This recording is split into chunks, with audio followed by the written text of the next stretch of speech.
اجمع الدجاج والبطاطس لتحضير وجبة غداء أو عشاء شهية ستسعد عائلتك. لا تنسى الضغط على زر الإعجاب وترك تعليق في الأسفل. أنا أحب الوصفات السهلة. الآن دعنا نبدأ في إعداد هذه الوصفة البسيطة واللذيذة.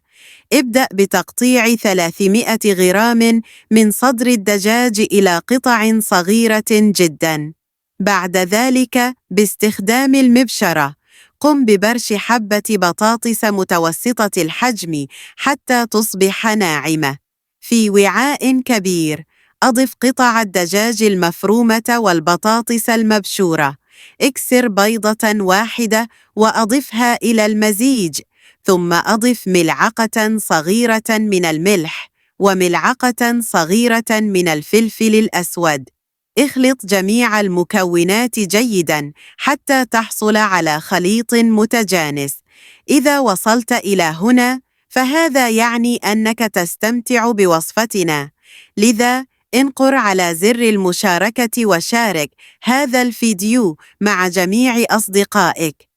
لن يكلفك ذلك شيئاً، ولكنه سيحدث فرقاً كبيراً بالنسبة لنا.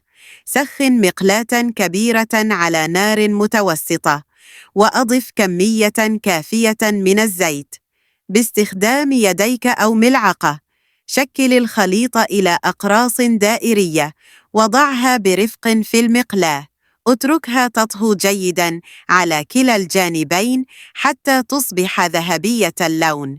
بمجرد أن تنضج الأقراص بالكامل قم بوضعها في طبق التقديم. الآن يمكنك تقديمها لعائلتك والاستمتاع بوجبة لذيذة وسهلة التحضير. شارك هذه الوصفة مع أصدقائك ودعهم يستمتعون بها أيضاً.